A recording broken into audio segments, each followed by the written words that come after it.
신앙고백서 2장의 1항을 조금 더 하겠습니다.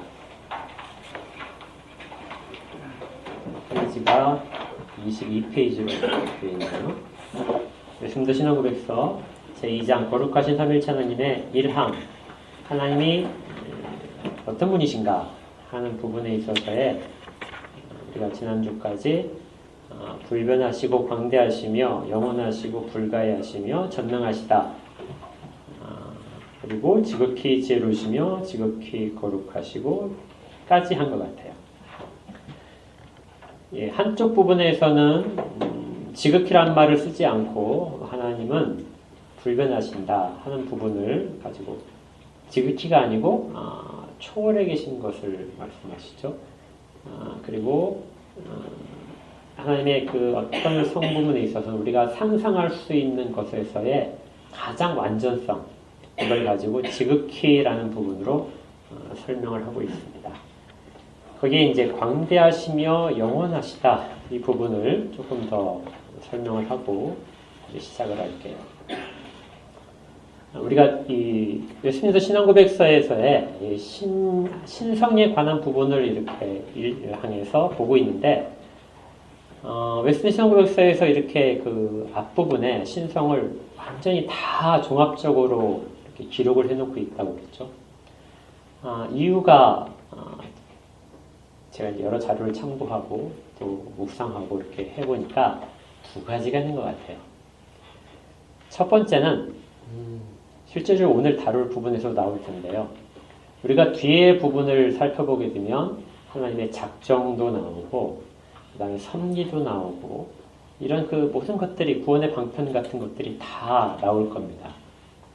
그런데 그것들의 그 근본이 어디에 있느냐, 그것들을 가능하게 하는 근원이 어디에 있냐 했을 때 늘 어디로 다시 돌아오게 만드냐면요, 바로 여기에 2장의 1항으로 돌아오게 만듭니다. 모든 것의 답은 하나님이 어떤 분이시다 하는 것에 답이 있어요. 그러니까 여기에 있는 것을 우리가 지금 조금 더디더라도 자세하게 살피는 이유는 그 부분 속에서의 시작되는 부분이 출발점이기도 하고, 우리가 늘 궁금증을 가지고 어디서 막혔을 때 돌아와서 어디로 돌아오냐면 꼭 하나님이 어떤 분이신가, 하나님이 누구신가로 돌아와서 답을 찾게 만들게 되는 것이죠. 예를 들어서 한 페이지를 넘기시면 하나님의 영원한 작정이 나옵니다. 영원한 작정에서 첫 번째 1항에 보게 되면 하나님께서 영원부터 이렇게 되어 있어요. 이 하나님께서 영원부터라는 말은 하나님의 속성 중에 어디에서부터 근원을 두고 있냐면 하나님이 영원하시다 하는 부분에서 근원을 두고 있습니다. 또 자신의 의지에 지극히 지혜로우시며, 앞에 썼던 부분 그 용어를 그대로 가져오죠. 그리고 거룩하심에 따라서, 거룩하신 경륜에 의해서, 그리고 이제 오늘 우리가 다룰 부분인 지극히 자유롭고 또 변하지 않는 그런 속성 속에서 결정하신 것이 작정이라고 이름 붙이는 것이다, 이렇게 되는 거예요. 그러니까 앞에 있는 부분을 전혀 모르면은 뒷부분에 우리는 그 지식적인 부분으로만 따로 암기할 수밖에 없는데, 이 웨스턴 신앙고백서 자체가 무엇을 이야기해주냐면 모든 것의 출발점은 하나님의 본질적인 본성적인 부분에 있다. 거기에서 모든 것들의 원인을 찾아라, 이렇게 이야기를 하는 겁니다. 그 다음에 5장으로 가면 섭리가 나오는데요. 30페이지에 있습니다. 5장 섭리의 1항을 보게 되면 거기에도 이렇게 돼 있어요. 첫 번째 줄에 만물의 위대한 창조자이신 하나님께서 자신의 지극히 지혜롭고 거룩한 섭리에 따라서, 그러니까 섭리도 어디에 근거를 두고 있다고요? 하나님의 지극히 지혜로우심과 지극히 거룩하심 속에서 섭리가 이야기가 된다는 거예요. 그러니까 아무리 우리가 논리적으로 찾아보더라도 그 논리가 전혀 이해가 안 될 때 언젠가 막히게 될 겁니다. 우리의 그 지식적인 것들은 막히게 될 때, 그때 답이 무엇이냐면 하나님께로 돌아오는, 하나님의 본성 속에 하나님은 지극히 지혜로우시고 지극히 거룩하시다. 그리고 또 뒤에 있는 것처럼 자신의 무오한 예지와 자신의 의지에 자유롭고 불변하시는 경륜에 따라서 이런 식으로 해서 뒤에 있는 부분의 모든 것들은 사실 출발점은 이 2장의 1항에 있는 것이죠. 그래서 이제 2장 1항에서 이렇게 이야기하는 것의 첫 번째 이유는 어디를 가든지 간에 이 하나님으로 돌아오게 만드는 거예요. 하나님께 근본적인 원인을 두고 하나님께만 우리의 모든 것들을 두고 있다는 것을 깨닫게 만드는 겁니다. 두 번째 이유가 또 하나 있어요. 우리가 하나님에 대한 속성들을 열심히 성경에서 근본을 찾아서 이해하는 이유는 예배 때문입니다. 예배를 위해서 하나님의 속성을 알아야 돼요. 이게 무슨 말이냐면 우리가 예배를 드릴 때 하나님 앞에 우리가 서잖아요. 그러면 그 하나님 앞에 서는데 어떤 하나님 앞에 서느냐? 이게 중요해요. 하나님은 광대하시다 할 때 하나님의 모든 그 장엄함 속에서 우리가 예배자로 서 있는 것이죠. 이 좁은 장소에서의 그 좁은 장소에 임재해 주신 하나님을 섬기는 것이 아니라 모든 곳에 계신 하나님, 모든 위엄으로 모든 공간을 다 채우고 계신 하나님, 이런 하나님을 바라보면서 그렇게 합니다. 그래서 우리가 종교개혁자들이 늘 이야기했듯이 우리는 이 땅에서의 이 좁은 공간에서 예배를 드리지만 천상에서의 예배를 같이 드리는 것이다. 이렇게 늘 이야기했던 그 부분이 우리가 예배를 위하여 하나님이 어떤 분이신가를 꼭 알아야 될 필요를 갖는 거죠. 또 하나님은 거룩하시다. 지극히 거룩하세요. 하나님은. 하나님께서 지극히 거룩하시기 때문에 예배자가 그냥 자기의 마음대로 할 수 있는 게 아니에요. 거룩하심은 두 가지 의미를 담고 있는 거거든요. 하나님은 우리를 초월해 계신다. 거룩함이 원래 구별된다는 뜻이잖아요. 그러니까 하나님은 우리를 초월해 계신다. 우리가 감히 하나님에 대하여 무엇인가를 할 수 없는 그런 초월자이신 것을 우리가 고백하면서 예배를 드리는 것이고요. 그리고 또 하나는 하나님이 도덕적으로 가장 거룩하십니다. 그래서 우리가 죄를 지은 상태에서는 거룩하신 하나님 앞에 설 수 없다고 늘 이야기를 하는 것이 그것 때문입니다. 그래서 우리가 예배 순서 속에서도 죄를 고백하는 회개와 간구의 시간을 늘 갖는 이유가 이 거룩하신 하나님을 우리가 앞에 서서 예배하기 때문에 그래요. 우리의 예배의 전 요소들은 모두가 다 이 하나님 어떤 분이신가에 기초를 두고 있습니다. 그래서 우리가 찬양을 부르는 순서도 사실은 그것 때문에 되어 있는 거죠. 여러분들이 처음에 부르는 찬양들은 대부분 찬양이 앞에 있잖아요. 이때 그 찬양들은 뭐냐면 이 앞에 1항에서 고백하는 그 말, 하나님은 지극히 거룩하십니다. 거룩. 하나님은 지극히 크십니다. 모든 하나님께 대한 영광이 사랑이 가득 차 있습니다. 이렇게 시작하는 이유가 사실은 여기에서 모든 것이 있기 때문에 그래요. 그래서 어떤 신학자들은 하나님의 속성을 이야기할 때 하나의 속성을 이야기하게 되면 그 하나의 속성만 가지고도 우리는 하나님 앞에 예배자로 엎드리게 된다. 이렇게 말합니다. 우리가 어떤 위치에 있는지, 예배자로서의 우리의 자세가 무엇인지를 늘 일깨워주는 것이 하나님이 어떤 분이신가를 말하는 것이에요. 여러분들이 꼭 이것을 기억하면서 꼭 하십시오. 영원성에 대하여 이제 조금 더 예배자로서 영원하신 하나님을 부르는데요. 그 부분을 조금 더 보충을 하고 그 다음에 오늘 내용으로 가겠습니다. 하나님이 영원하시다 하는 부분은 성경 속에서 얼마든지 많이 찾을 수 있어요. 그 중에서 가장 대표적으로 있는 그 성경 구절이 하나님의 영원성을 이야기하는 성경 구절이 태초에 창세기 1장 1절에 태초에 하나님이 천지를 창조하시니라 이렇게 되어 있죠. 이 구절이 사실 하나님의 영원성과 전능성과 모든 것들을 다 담고 있는 구절이에요. 왜 그러냐면 하나님을 제외하고는 모든 것들이 하나님이 천지를 창조하셨다 하니까 천지라는 것은 모든 것이거든요. 우주의 모든 것들이에요. 하나님을 제외한 모든 것들은 다 창조되었다. 두 번째는 그것이 언제 창조되었냐? 태초에. 그러니까 시간이라고 하는 것이 하나님의 창조 속에서 같이 함께 이루어졌다 이겁니다. 그래서 천지는 모든 것이 시간과 함께 창조된 것들이다. 이렇게 설명을 하는 거고요. 세 번째는 그렇다면 하나님은 그 시간의 안에 계시지 않고 시간이 하나님 안에 있는 것이다. 이 개념을 전부 다 가진 것이 하나님의 영원성이라는 겁니다. 그러니까 태초에 하나님이 천지를 창조하신 것은 하나님이 모든 시간 생기기 전에 그 이전에 이미 계셨다. 그리고 그것은 모든 것의 근원의 출발점이시다. 하나님을 만든 것은 없다. 그러한 모든 것을 담은 개념이 영원성이라는 것이죠. 이게 사실 예배의 이제 모습으로 우리가 적용을 시키면요. 여러분들 이제 관광 다니시면 이렇게 우리 근처에도 뭐 천년된 나무 있잖아요. 천년된 나무 가서 보게 되면 막 느낌이 어떠세요? 무서워요? 네. 그런 느낌이 들 수도 있어요. 또 이렇게 와, 이 시간의 무게가 느껴지지 않아요? 느껴지죠. 오래된 유물 같은 걸 보게 되면 그 시간의 무게가 막 느껴져요. 이 1000년, 2000년이 확 느껴집니다. 저만 그럴 수 있어요. 산에 다니시니까 산에 가게 되면 그 산에만 펼쳐져 있는 그것들을 보면서 와, 장엄하다 이렇게 되잖아요.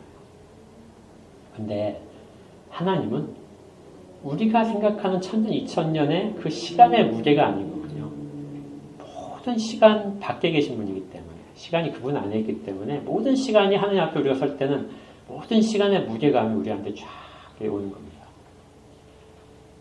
또 우리가 압도당하는 무슨 광경들, 그런 광경들을 다 지으신 분이에요. 그러니까 우리가 하나님 앞에 섰다 그러면은 모든 압도함 가운데 완전히 눌리는 것이죠. 이 부분이 우리가 예배자로서 설 때 느끼는 그 감동이 되어야 되는 겁니다. 그러니까 하나님께 예배를 드리는데요. 하나님 마치 우리가 그냥 어떤 이렇게 다른 절에 있는 사람들이 우상 섬기듯이 그런 식으로서의 하나님을 축소시켜가지고 그렇게 하지는 않는지 우리의 모습들을 돌아보게 돼요. 이것은 우리가 영원성을 덜 생각해야 됩니다. 그리고 영원성 속에서 또 하나님은 불변하시죠.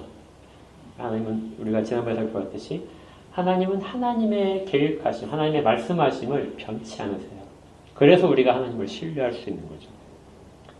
우리의 신앙의 기본은 다 거기에 기초를 두고 있습니다. 하나님만이 자신의 근거를 하나님 안에 두시는 분이에요.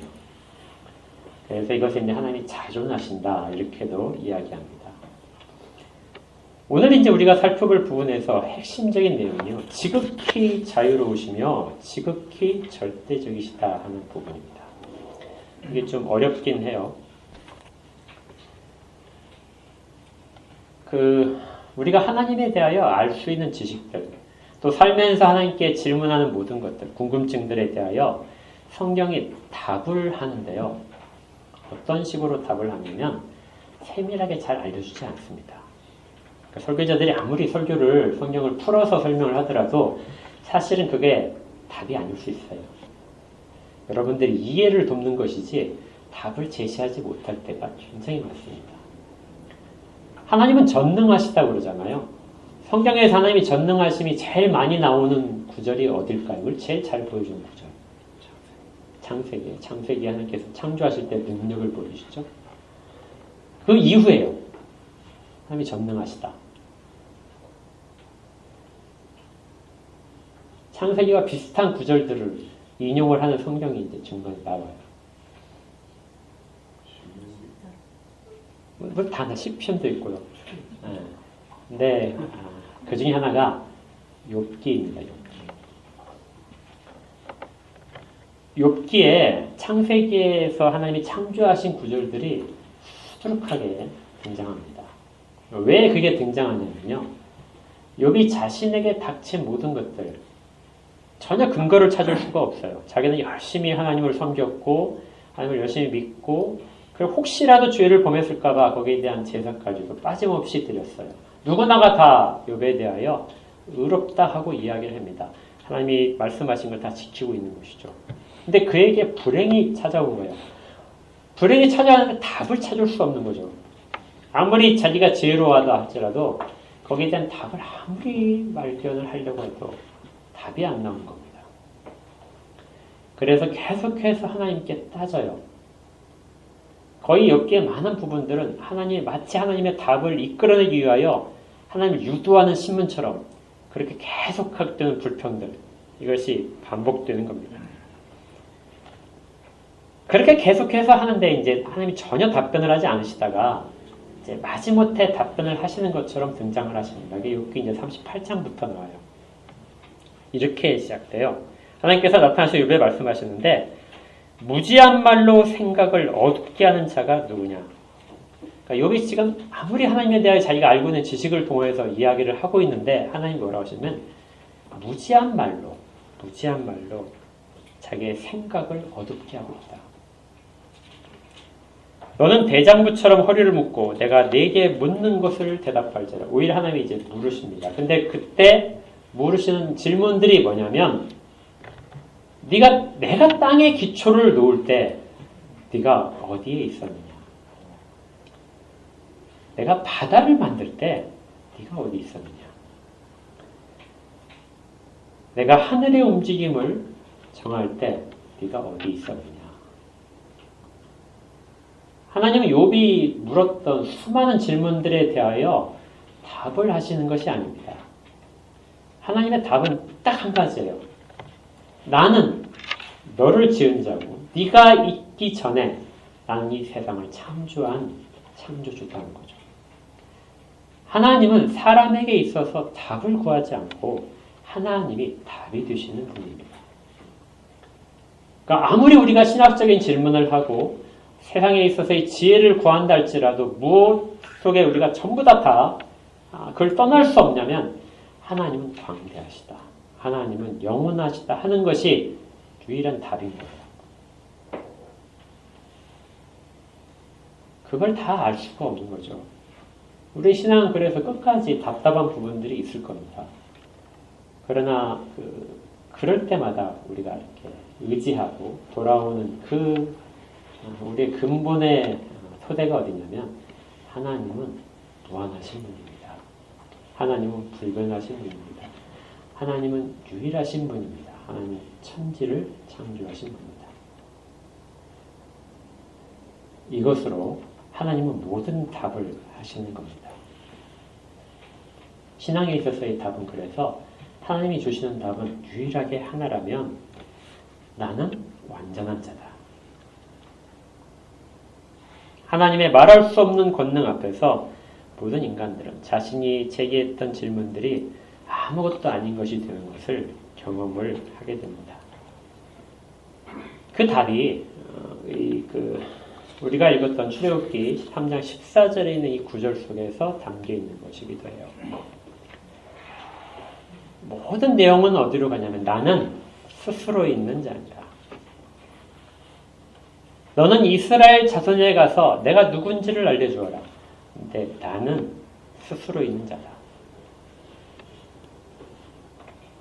이걸 다른 번역사에서는 다른 고대 사본을 통해서 번역을 하는데요. 이렇게 번역을 한 부분도 있습니다. 나는 되고자 하는 대로 될 나이다. 나는 되고자 하는 대로 되는 나이다. 하나님의 모든 작정하신 뜻은 반드시 이루어지는 그 작정대로 이루어지게 하는 그 존재가 바로 나라는 것이고 너는 이스라엘 백성들에 가서 그 존재가 너를 보냈다고 이야기하라 이렇게 말을 하는 것입니다. 모든 것은 하나님의 뜻하심인 대로 있고 그리고 하나님의 뜻하심을 이루는 방식대로 존재를 하고 있고요. 그걸 이루시는 분 하나님은 언제나 영원하신 분이시라는 것이죠. 그래서 이 부분에 있어서 하나님은 절대적이십니다. 어떤 것도 하나님을 변화시킬 수 없어요. 사람들이 우리가 많은 선한 일을 하게 되면 하나님의 그 어떤 것이 변할 것이라고 생각하는 사람들이 있어요. 이 부분들은 모두가 다 잘못되어 있습니다. 여기에 대한 이제 그 중요한 부분이 다른 그 신앙 고백서에서 잘 나타나지 않는데요. 이 부분인 것 같아요. 지극히 하나님은 자유로우시다. 이 부분은 여러분이 동그라미를 해놓으실 필요가 있어요. 하나님은 지극히 자유로우신 분입니다. 지극히란 말은 사람도 자유롭다는 뜻이에요. 사람도 자유로운데 하나님은 완전히 자유로우신 분입니다. 자, 여기에서 이제 오늘 우리가 살펴볼 사람의 자유와 하나님의 자유의 관계. 자유는 주권이라는 뜻이에요. 하나님의 주권과 사람의 주권, 사람의 자유와의 관계가 어떻게 될 것인가. 세상 사람들은 이것이 늘 충돌한다고 생각을 합니다. 하나님의 주권이 강하게 강조가 되면 사람의 자유는 침해되는 것이죠. 하나님은 우리를 강제로 만드신다는 것으로 생각을 하게 됩니다. 반대로 사람이 자유롭게 무엇인가를 할 수 있다. 그러면 마치 하나님의 자유로움이 침범당하는 거예요. 하나님은 주권적이지 않고 사람이 오히려 주권적인 것처럼 그렇게 이해될 수가 있어요. 이건 철학적으로도 그렇고 신학적으로도 굉장히 중요한 과제입니다. 여러분들 어떻게 생각하세요? 하나님의 주권, 하나님은 완전히 자유로우세요. 그러면 사람은 자유가 침해당하는 건가요? 사람은 자유로울까요? 아니면 자유가 제한되어 있는 사람일까요? 예.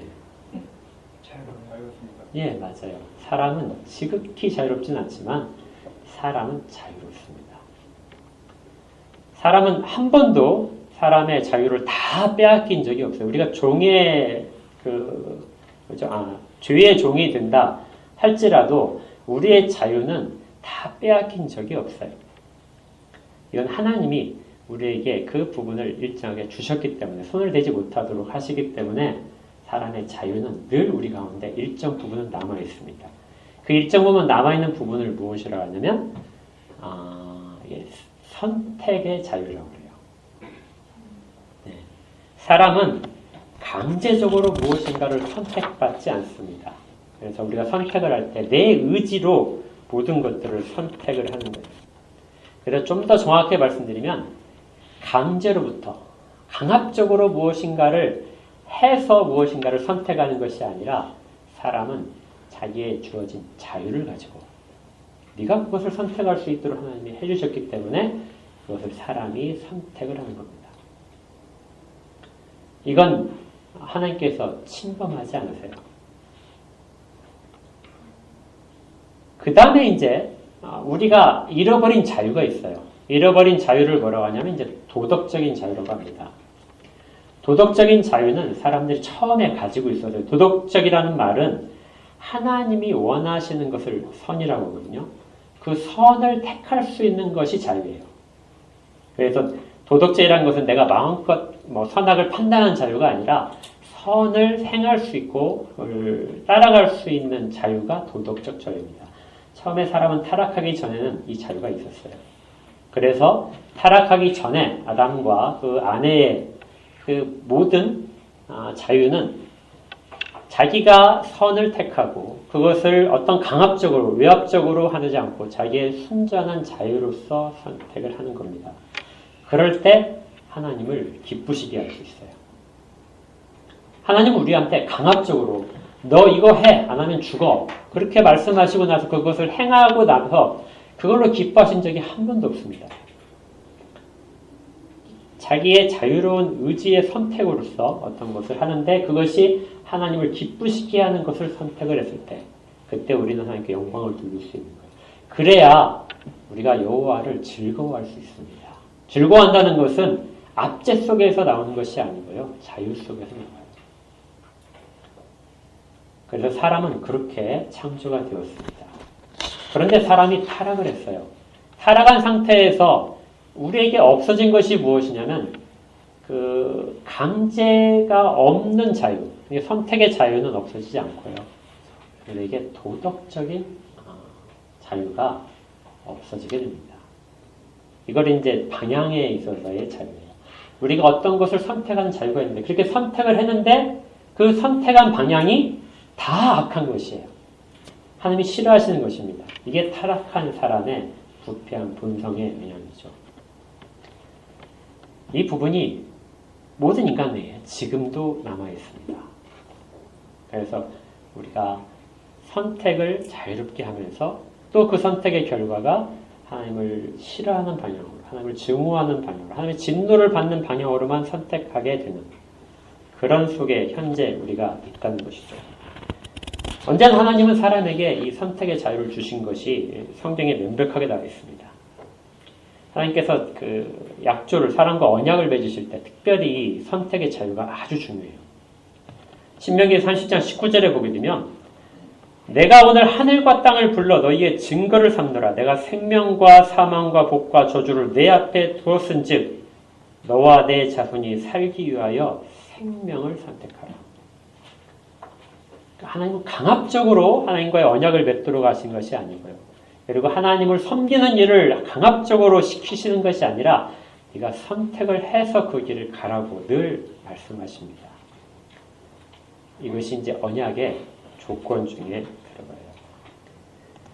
여호수아서 24장 15절에서도 여호수아가 이렇게 말합니다. 만일 여호와를 섬기는 것이 너에게 좋지 않게 보이거든 너희가 오늘 섬길 자를 선택하라. 오직 나와 내 집은 여호와를 섬기겠노라. 하나님께서는 사람들을, 자기 백성들을 불러내시되 강제를 가지고 불러내시진 않습니다. 빌레몬서에서도 이렇게 나와 있어요. 빌레몬서는 여러분이 아시죠? 그 빌레몬에게 사도 바울이 보낸 편지입니다.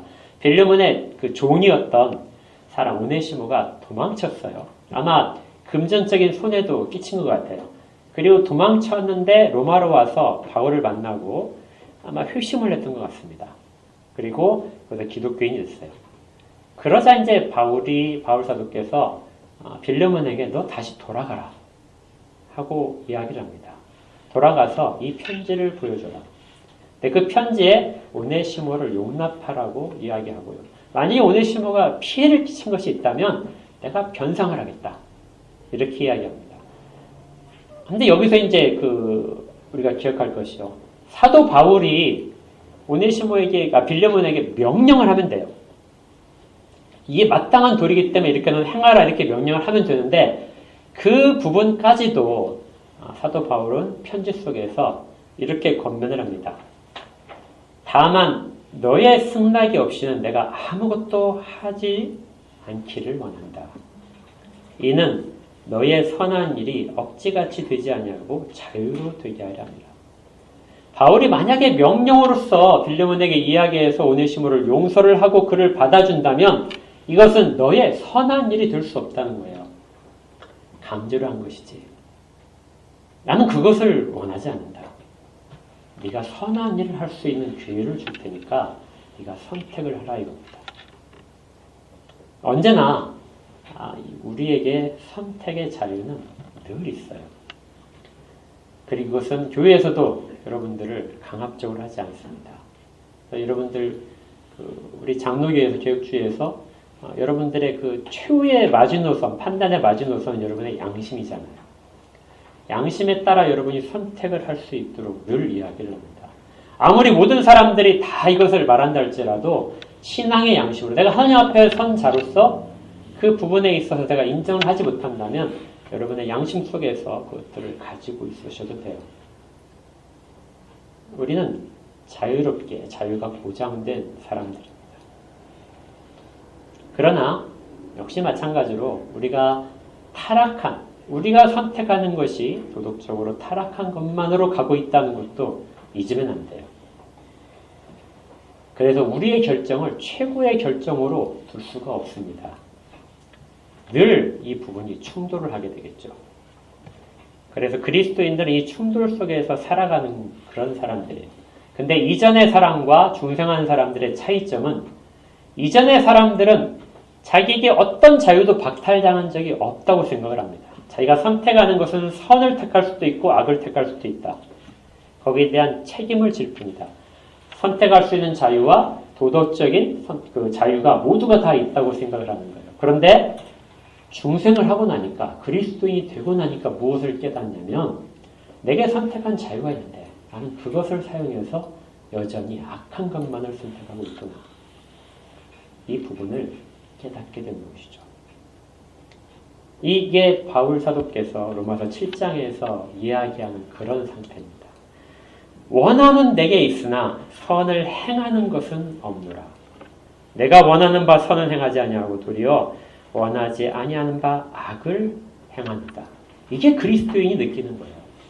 부패한 본성을 가지고 바른 것이 무엇인가 방향을 발견한 사람이 갈등 속에서 괴로워하는 것입니다. 내 지체 속에서 한 다른 법이 내 마음의 법과 싸워 내 지체 속에는 죄의 법으로 나를 사로잡아 오는 것을 보는도다. 이 부분에 있어서의 참다운 그 깨달음이 있는 사람들이 비로소 싸움을 할 수 있습니다. 부패한 본성과의 싸움을 시작할 수 있고요. 이제 하나님이 원하시는 대로 순종할 수 있게 돼요. 그것이 하나님을 영화롭게 하는 것이 됩니다. 그래서 오전에서 했었지만 소리분당 39문에서 하나님께서 나타내 보이신 뜻에 순종하는 것이 이제 가능해지게 되는 거죠. 그리고 악을 멀리하고 싸움을 통해서 자기의 부패한 본성을 억누르는 것도 이기는 것도 가능해집니다. 이것이 이제 자유에 대한 이야기예요. 그런데 잊지 않을 게 있어요. 이건 우리 사람의 자유입니다. 근데 아까 말씀드렸죠. 하나님은 어떠시다고요? 지극히 자유로우세요. 그러니까 사람이 자기의 자유를 통하여서 무엇인가를 선택의 자유가 있고 도덕적 자유도 있고 그걸 다 총괄해서 자유를 마음껏 사용하고 있지만 그 모든 자유는 하나님의 자유 안에 있다는 겁니다. 그 모든 것들을 결정하고 그 모든 것들을 자기 뜻대로 하시는 분은 오로지 하나님 뿐이세요. 근데 우리는 하나님의 뜻에 거슬러서도 할 수 있는 것처럼 생각을 해요. 그러나 그것은 불가능합니다. 모든 것은 하나님이 하시는 대로 되어 있어요. 아까 우리가 읽었던 그 섭리라는 부분들, 작정이라는 부분들 모두가 다 들어있는 부분이요. 하나님의 지극히 자유로우심 속에서 되는 거예요. 오로지 하나님만이 주권을 가지고 있습니다.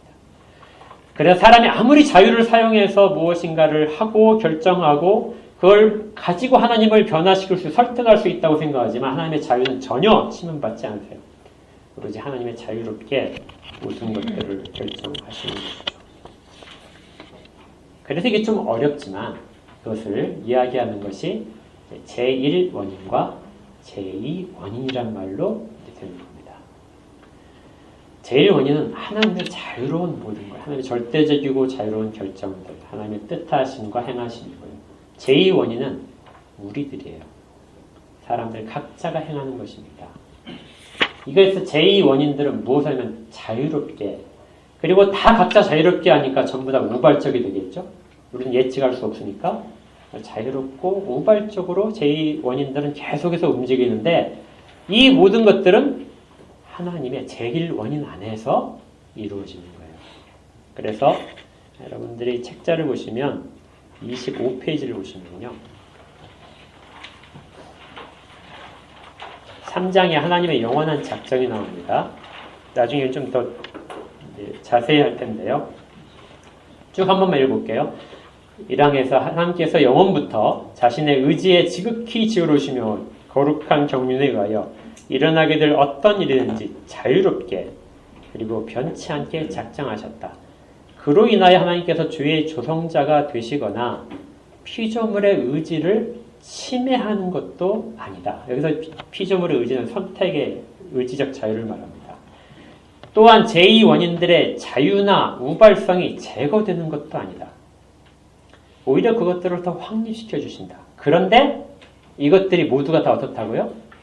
제1원인의 지극히 자유로움 속에서 이루어진다고요.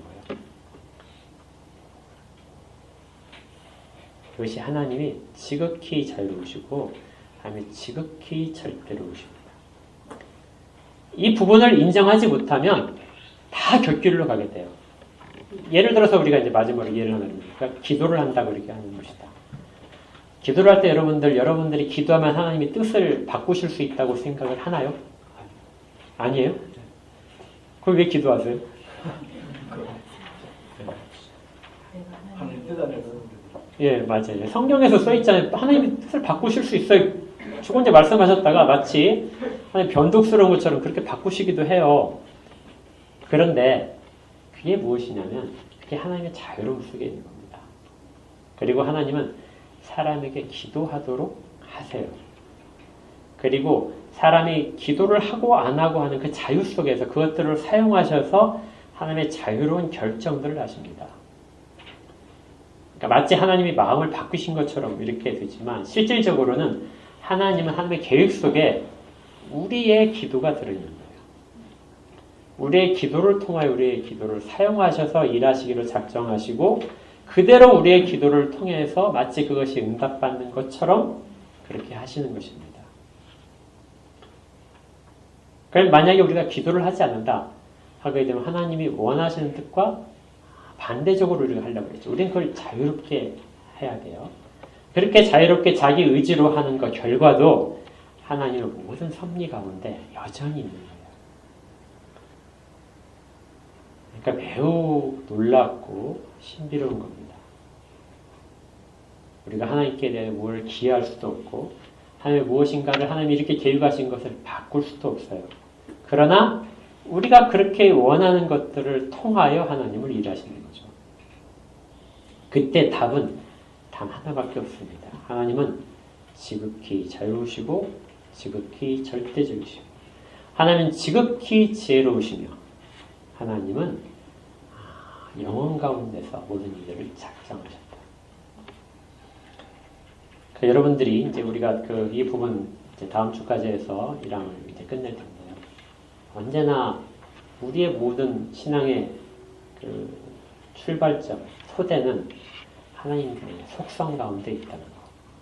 그리고 신학에 있어서 아주 많은 부분들, 굉장히 복잡한 부분들이 나온다 할지라도 그 부분들 속에서 신비로움 속에서 우리가 길을 잃지 않으려면 늘 하나님은 우리가 어떤 분이신지를 알려주시고 그대로 우리가 그 가운데서 답을 발견하도록 하신다는 것. 이것을 꼭 붙드시기 바랍니다. 하나님은 우리보다 지극히 지혜로우세요. 하나님은 전능하십니다. 하나님을 붙들고 가시기를 바랍니다. 함께 기도할게요.